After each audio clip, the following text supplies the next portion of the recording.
بسم اللہ الرحمن الرحیم وَلَقَدْ يَسَّرْنَا الْقُرْآنَ لِلذِّكْرِ فَهَلْ مِن مُّدَّكِرٍ رَبِّ يَسِّرْ وَلَا تُعَسِّرْ وَتَمِّمْ بِالْخَيْرِ۔ اس پہلے حرف کا نام اور آواز دونوں ہی زا ہیں۔ دوسرے حرف کا نام سین ہے اور اس کی آواز ہے سا۔ تیسرے حرف کا نام ہے صاد اور اس کی آواز ہے صا۔ حرف صاد کے نام کو اگر ہم کھول کر لکھیں تو اس کے نام میں جو دال آ رہی ہے اس کے اوپر اگر آپ دیکھیں تو ایک چھوٹی سی سکون بنی ہوئی ہے، تو اس کی وجہ سے یہاں پر ہم تھوڑا سا باؤنس دیتے ہیں۔ انشاءاللہ آگے چل کر یہ ایک رول ہے جس کو آپ کو ایکسپلین کیا جائے گا، ابھی بس آپ اس کو صرف پڑھنا سیکھ لیں۔ صاد، ان تینوں حروف کا ایک ہی مخرج ہے اور اس میں زبان کی ٹپ جو ہوتی ہے وہ سامنے والے نیچے کے جو ہمارے دو دانت ہیں ان کے پیچھے جا کے لگتی ہے اور اس طرح سے یہ ادا ہوتی ہے۔ اگر اس میں آپ دیکھیں تو زا اور سین جو ہیں یہ مرکک حروف ہیں، جبکہ صاد جو ہے وہ ایک مفخم حرف ہے، تو اس کے مطابق آپ کو زبان پیچھے سے اٹھانی ہوتی ہے اور زبان کے بیچ میں کرو لانی ہوتی ہے۔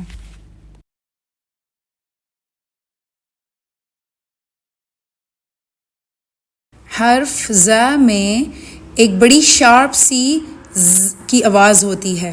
اکثر لوگ اس کو پروناؤنس کرتے ہوئے اس میں وہ بزنگ ساؤنڈ نہیں لاتے بلکہ اس کو سین کی طرح پروناؤنس کرتے ہیں، تو آپ نے اس بزنگ کا خیال رکھنا ہے کہ زا میں س کی آواز نہ ہو بلکہ ز کی آواز ہو۔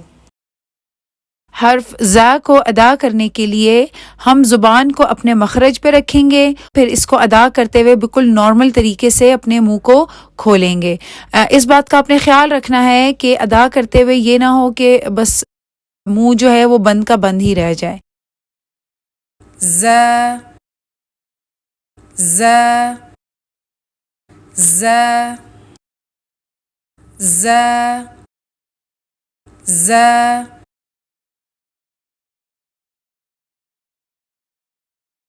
حرف سین کے نام کے آخر میں بھی حرف نون آتا ہے، جس کی وجہ سے کچھ اسٹوڈنٹس اس کی ادائیگی کرتے ہوئے بھی شروع سے ہی ناک میں سے آواز نکالتے ہیں، تو وہ اس کو اس طرح سے پڑھتے ہیں سین سین، تو یہ ناک میں سے بھی آواز آ رہی ہوتی ہے۔ اب اس سے بچنے کے لیے ناک کو پکڑ لیں، اگر ناک کو پکڑیں گے تب اس طرح سے آواز آئے گی سین، پھر مزید جو ہے دبی ہوئی سی آواز آئے گی۔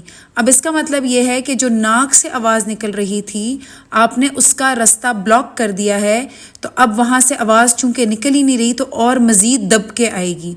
اب آپ نے کوشش کرنی ہے کہ اسی آواز کو ناک کی جگہ منہ سے ادا کرنا ہے۔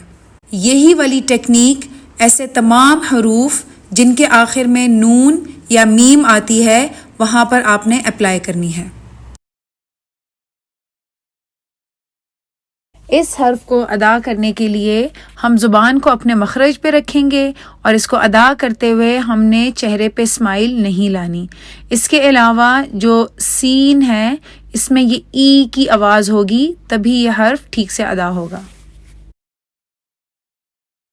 سین سین سین سین سین۔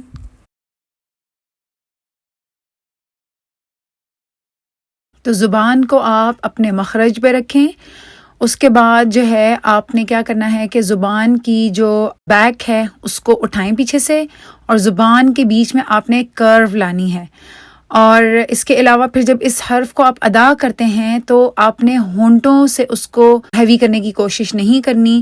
تو ہم لوگ جب ہونٹوں کو گول کرتے ہیں تو ہم یہ سمجھتے ہیں کہ شاید اب یہ حرف ٹھیک سے مفخم ہو رہا ہے، لیکن ایسا بالکل بھی نہیں ہوتا ہے، بلکہ وہ ایک غلط آواز جو ہے وہ ادا ہونا شروع ہو جاتی ہے۔ کسی بھی مفخم حرف کو ہیوی بنانے کے لیے ایک اس میں چیز یہ ہوتی ہے کہ زبان کو پیچھے سے اٹھانا ہوتا ہے، تو اس کے لیے ایک ٹپ ہے۔ قوف کا حرف جو ہے آپ بہت ہی آسانی سے استعمال کر سکتے ہیں، کیونکہ قوف میں قدرتی طور پہ زبان پیچھے سے اٹھتی ہی ہے اور اوپر جا کے تالو سے لگتی ہی ہے، تو اس میں آپ کو قوف ادا کرتے ہوئے آپ کو یہ اندازہ ہو سکتا ہے کہ زبان کو پیچھے سے اٹھانا کیسے ہے۔ تو دیکھیں جب آپ کہتے ہیں قو صو قو صو قو صو صاد قوف صاد، تو اسی پوزیشن میں زبان کو رکھیں، اور پھر اس کے علاوہ اب آپ کا ایک کام رہ جائے گا کہ زبان کے بیچ میں آپ نے کرو لانا ہے، تو اس کے لیے آپ اگر وہ اپنی ماؤتھ کی ایکسرسائزز دیکھیں تو اس کے اندر اس چیز کو بھی اچھے سے ایکسپلین کیا گیا ہے۔ یہ ایک مفخم حرف ہے، اس لیے اس کے اندر آ کی آواز ہوگی۔ یہ آ کی جو آواز ہوتی ہے یہ تمام مفخم حروف میں ہوتی ہے، جس طرح قاف، صاد، طا، خا، غا، تو یہ سب میں ہوتی ہے۔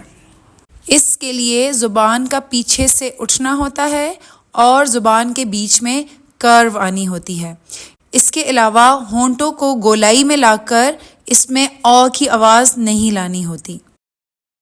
صاد صاد صاد صاد۔ ربنا تقبل منا إنك أنت السميع